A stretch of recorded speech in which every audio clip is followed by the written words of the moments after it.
સરિતા સાગર સંકુલ ટ્રસ્ટ અને sports association of Gujarat ફાઉન્ડેશનના સંયુક્ત ઉપક્રમે ગુજરાત રાજ્ય પાવરલિફ્ટિંગ બેન્ચ પ્રેસ અને ડેડલિફ્ટ સ્પર્ધાનું આયોજન તારીખ 28 જૂન અને 29 જૂન દરમિયાન સરિતા સાગર સંકુલ ટ્રસ્ટ ખાતે કરવામાં આવ્યું છે. સરિતા સાગર સંકુલ ટ્રસ્ટ અને સ્પોર્ટ્સ એસોસિએશન ઓફ ગુજરાત ફાઉન્ડેશનના સંયુક્ત ઉપક્રમે ગુજરાત રાજ્ય પાવરલિફ્ટિંગ બેન્ચ પ્રેસ અને ડેડલિફ્ટ સ્પર્ધાનું આયોજન તારીખ 28 જૂન અને 29 જૂન દરમિયાન સરિતા સાગર સંકુલ ટ્રસ્ટ ખાતે કરવામાં આવ્યું છે. આ સ્પર્ધામાં અલગ અલગ જિલ્લાના આશરે 470 જેટલા ખેલાડી ભાઈઓ અને બહેનોએ ભાગ લીધો છે. આ સ્પર્ધાનો મુખ્ય ધ્યેય આપણા રાજ્યના નવા યુવાનો ડ્રગ્સથી દૂર રહે અને રમતગમત તરફ જાય એમ say no to drugs say yes to સ્પોર્ટ્સના સ્લોગન હેઠળ રમાડવામાં આવેલ છે. આ સ્પર્ધામાં ટ્રસ્ટના ટ્રસ્ટીઓ તેમજ વિસ્તારના કોર્પોરેટર શ્રી કેયુરભાઈ ચપટવાલા તેમજ વૈશાલીબેન શાહ ઉપસ્થિત રહી ખેલાડીઓને પ્રોત્સાહિત કર્યા હતા. આ સ્પર્ધામાં ગુજરાત રાજ્યમાં પહેલીવાર એવું બન્યું છે કે ઇવેન્ટની કોઈપણ પ્રકારની ફી લેવામાં આવી નથી, ફક્ત નોર્મલ રજિસ્ટ્રેશન ચાર્જ લેવામાં આવ્યો છે. અકબર શેખ. અકબરભાઈ, આજે કઈ જગ્યાએ કોમ્પિટિશન છે, કેટલા વર્ષોથી રમો છો અને શું કહો છો? મેં છેલ્લા ઘણા ટાઈમથી રમું છું અને મેં 25 વર્ષથી આ ગેમમાં છું અને સરિતા સાગરમાં કોમ્પિટિશન થાય છે હમણાં અને આની સુવિધા અને બધું એકદમ પરફેક્ટ લાગી મને હમણાં સુધી અને બધું ગેમ ચાલે જ છે હમણાં. કેટલી પ્રકારની ગેમ હોય છે? 3 પ્રકારની હશે. એમાં સિંગલ ઇવેન્ટ હશે 2, એક ફૂલ પાવર લિફ્ટિંગ. મેં તો વર્ષના 12 મહિને મહેનત કરું છું. શું કહેવા માગશો? હવે જે ઇન્ડિયા જે સુરત છે આપણું ફિટ રહે એને માટે મેં આ કહું છું કે તમે બધું સવારે જલ્દી ઉઠો, કસરત કરો અને જીમમાં જાઓ અને ડાયટ બરોબર લો. મારું નામ દશરથ શુક્લાલભાઈ વાડીલે છે. કઈ પ્રકારની ઇવેન્ટ છે? આ આપણે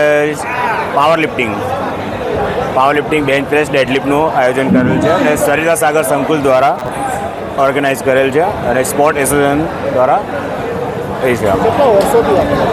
આ છેલ્લા હું 17 વર્ષથી હું કરું છું પાવરલિફ્ટિંગ.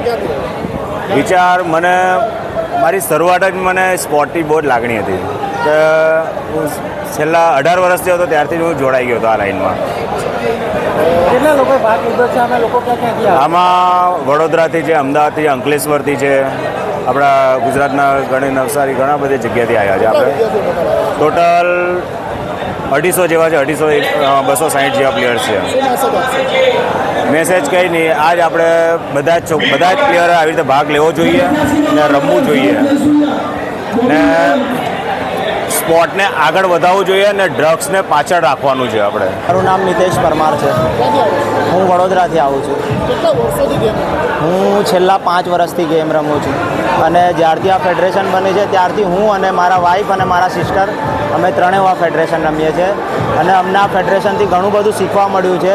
હું ઓલ ઓવર ઇન્ડિયામાં મારા વાઈફ, મારા સિસ્ટર વર્લ્ડ પણ રમીને આવ્યા છે પણ અમને આ ફેડરેશન જેવી કશે મજા આવી નથી. પરફેક્ટ એમનું મેનેજમેન્ટ હોય છે, પ્લસ એમનું ફૂડથી લઈને દરેક વસ્તુ વ્યવસ્થિત હોય છે અને એક ખેલાડીને એ લોકો સારી એવી ઓપોર્ચ્યુનિટી આપે છે. એક ફ્રેન્ડ રીતે ખેલાડીને વર્તે છે. કેટલી મહેનત કરો? અમે બહુ જ મહેનત કરીએ છીએ સાહેબ. અમે વર્ષના 12 મહિના મહેનત કરીએ છીએ અને અમે વેઇટ કરીએ છીએ કે ધર્મેશ સર ને એ લોકો ક્યારે કોમ્પિટિશન કરાવે. શું મેસેજ આપવા માંગશો? હું લોકોને એ જ મેસેજ આપવા માગું છું કે જેટલા બને એટલા ખેલાડી આવો અને આમાં પાર્ટિસિપેન્ટ્સ કરો. આ બહુ જ સારી ગેમ છે અને જે આ આપણું સ્પોર્ટ એસોસિએશન ઓફ ગુજરાત કરાઈ રહ્યું છે એના જેવી ગેમ કશે મેં આજ સુધી જોઈ નથી. તો હું દરેક લોકોને કહું છું કે મહેનત કરો, પ્રેક્ટિસ કરો અને આવો. અમે ઘણા વર્ષોથી રમીએ છીએ અને અમે આગળ પણ આ ફેડરેશનમાં રમીશું. પ્લસ સરના સપોર્ટથી મેં પણ એક વડોદરામાં ઇવેન્ટ કરાવી હતી, એ પણ સરનો અને આખી આપણે એસએજી ગ્રુપનો સ્પોર્ટ એસોસિએશન ઓફ ગુજરાતનો મને બહુ જ સપોર્ટ રહ્યો અને ગેમ 100% સક્સેસ થઈ છે મારી.